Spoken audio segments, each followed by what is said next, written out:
Assalamualaikum warahmatullahi wabarakatuh. Nama saya Nafis Aiman Nasruddin. Nama matriku saya 10 DIB 22F1012. Pada hari ini saya akan terangkan contoh isu semasa trend peningkatan masalah kesihatan mental dalam kalangan kanak-kanak dan remaja. Gangguan mental boleh dikelasikan dalam dua kumpulan, iaitu gangguan dalaman dan gangguan luaran. Gangguan dalaman mempengaruhi terutamanya pemikiran dan perasaan.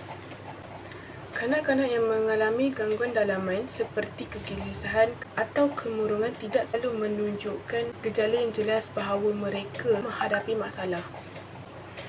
Gangguan luaran pula menyatakan diri mereka dalam tingkah laku tertentu.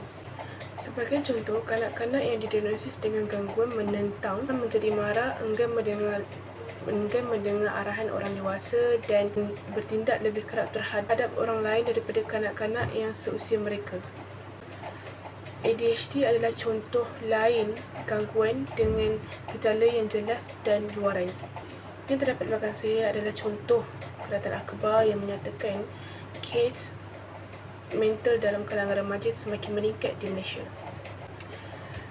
Dari akhbar ini, apa yang kita boleh gambarkan ialah remaja semakin banyak mengalami masalah kesihatan mental yang berkemungkinan disebabkan oleh pelajaran, kawan-kawan maupun keluarga sendiri. Seterusnya, ini contoh yang saya dapat dari sumber YouTube. Sumber ini menceritakan kesedaran mental dalam kalangan kanak-kanak. Ini boleh dijadikan kesedaran kepada ibu bapa untuk lebih berjaga-jaga dengan anak mereka supaya tidak berlaku sebarang gangguan mental ke atas anak mereka di masa yang akan datang. Akhir sekali, ibu bapa juga perlu tahu yang anak mereka juga terkait dengan masalah mental. Dan ini kita lebih faham melalui penjelasan daripada Dr. Ahmad Rostam Madzin yang saya perolehi di YouTube. Rumusan yang boleh saya dapat daripada ketiga-tiga video temuduga di atas ialah, sebagai orang dewasa, kita seharusnya lebih bijak mengawasi anak muda daripada melakukan perkara-perkara yang boleh menjejaskan kesihatan orang lain. Assalamualaikum dan salam sejahtera. Nama saya Nur Hajidah binti Syahini. Nombor matrik 10 DIB 20F1018. Saya akan menerangkan punca ataupun faktor isu trend peningkatan kesihatan masalah mental dalam kalangan kanak-kanak dan remaja. Remaja merupakan tempoh masa kemuncak sebelum melangkah ke alam dewasa. Remaja boleh diklasifikasikan dalam kalangan mereka yang berumur 13 hingga 25 tahun. Dalam tempoh ini, mereka akan bermain dan bergolak dengan emosi dan mula akan memberontak terhadap isu-isu tertentu. Hal ini boleh membawa kepada tekanan perasaan sekaligus menyebabkan masalah kesihatan mental mereka juga terjejas. Antara yang pertama menjadi punca kesihatan mental dan kalangan remaja terganggu adalah dengan high expectation, iaitu tindakan mahu memenuhi jangkaan ibu bapa dalam pelajaran, menyebabkan para remaja semakin tertekan. Ramai dalam kalangan ibu bapa tidak menyedari bahawa tindakan mereka boleh menyebabkan tekanan untuk anak-anak, membandingkan keputusan keperasaan anak dengan anak-anak yang lain, turut sama menyumbang kepada tekanan perasaan.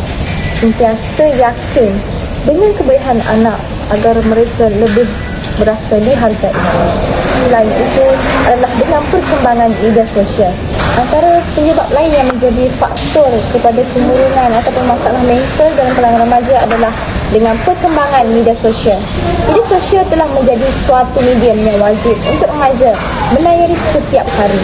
Seawal usia 10 tahun, mereka sudah mempunyai akaun media sosial sendiri. Mereka mula membandingkan kehidupan mereka dengan kehidupan mereka sendiri. Berupa individu yang popular di media sosial. Lantas, mereka ingin memiliki perkara yang sama.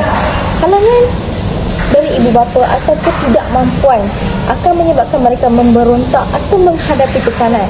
Ada pula antara mereka yang tertekan kerana cyberbullying, yakni apabila mereka melakukan atau berbicara hal yang tidak sepatutnya, orang ramai mula mengecam atau berbicara tentang mereka dan hal ini akan memberi tekanan kepada mereka. Selain itu, kurang perhatian. Dewasa ini ramai di kalangan ibu bapa yang terlalu sibuk sehingga mengabaikan anak dan keluarga. Masa yang diluangkan bersama anak-anak juga semakin berkurangan. Anak-anak atau remaja ini mula kekurangan kasih sayang dan perhatian ibu bapa. Mereka sering terasa terabai dan memberontak demi menagih perhatian ibu bapa. Perasaan terabai, kurang kasih sayang dan perhatian akan membawa kepada masalah kesihatan mental mereka. Akhir sekali yang menjadi penyebab utama juga adalah sejak pandemik COVID-19 berlaku. Hal ini kerana mungkin ibu bapa mengalami tekanan kerana dibuang kerja dan akan membabitkan anak-anak atau emosi masing-masing yang menyebabkan tercetusnya penyakit anxiety yang dikenali sebagai panic attack. Secara rumusnya, masalah kesihatan mental remaja perlu diatasi dan dititik beratkan, khususnya para ibu bapa, agar mereka sedar bahaya dan kesan-kesan akibat tekanan yang dihadapi oleh para remaja. Kesihatan mental dapat memberikan kesan terhadap kehidupan sehari-hari atau masa depan seseorang, termasuk kanak-kanak dan belia. Merawat dan melindungi kesihatan mental anak-anak dan belia merupakan aspek yang penting yang dapat membantu perkembangan individu yang lebih baik di masa hadapan. Oleh sebab itu, masyarakat perlu memainkan peranan yang besar untuk membantu para pelajar universiti yang mengalami masalah kesihatan mental. Oleh itu, banyak program yang perlu dilaksanakan untuk mempertingkatkan pengetahuan belia terhadap penyakit mental. Seterusnya adalah diharapkan pihak berkenaan dapat merancang dan melaksanakan program yang bersesuaian secara berterusan, khususnya kepada pelajar, universiti, sekolah dan anak-anak yang memerlukan bimbingan mengenai pengurusan stres secara praktikal dan berkesan.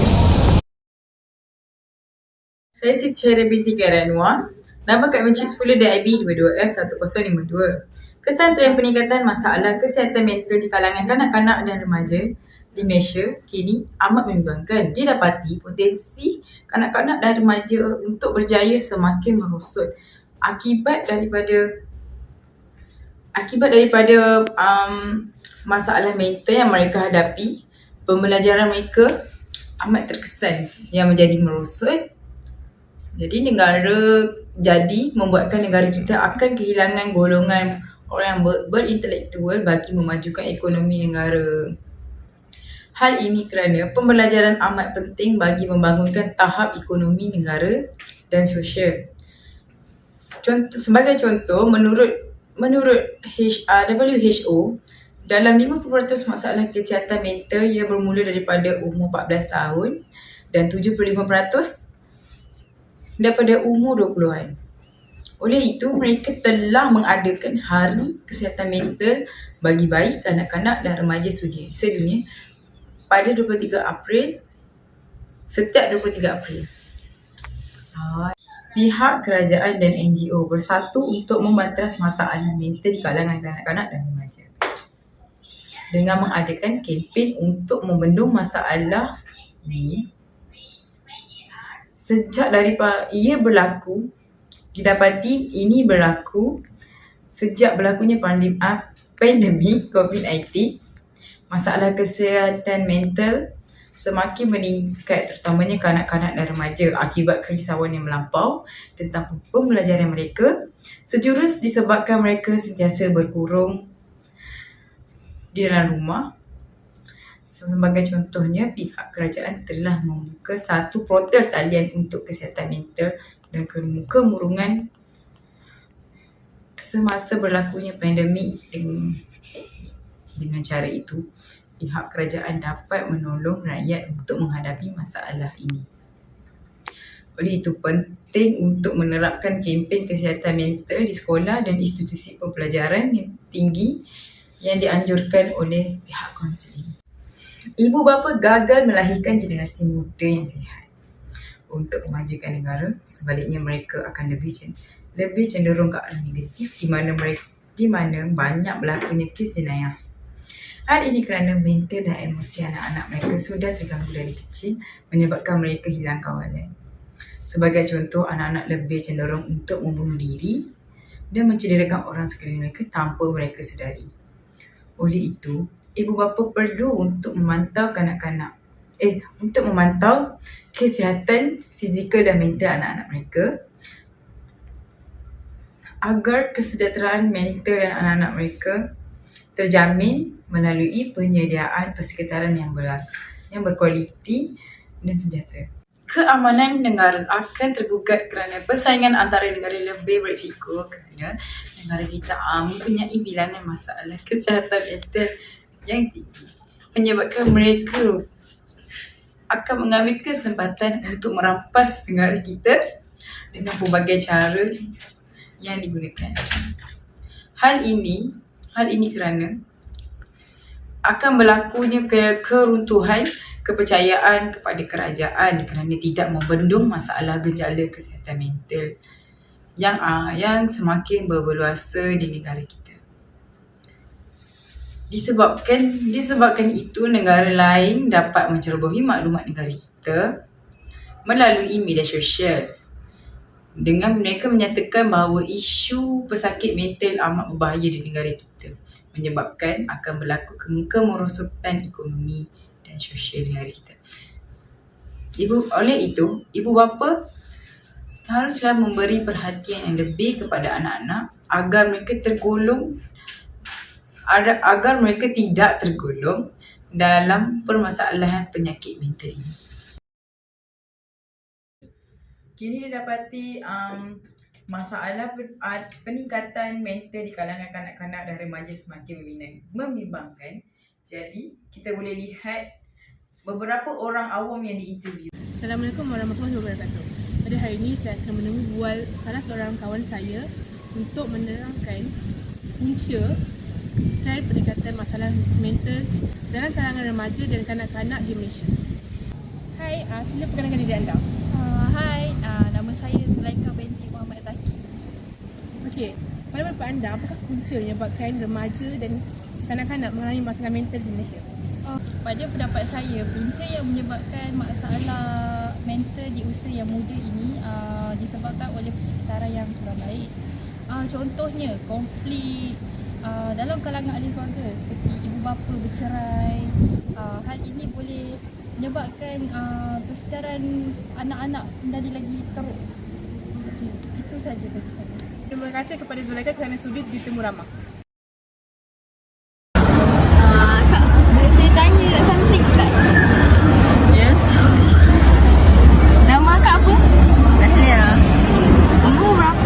15 tahun. Boleh saya nak tanya something mengenai masalah kesihatan mental dekat dalam negara kita. Boleh. Okay. Akak tahu apa pasal kesihatan mental dekat negara kita? Akak tahu tak sejak bila meningkat?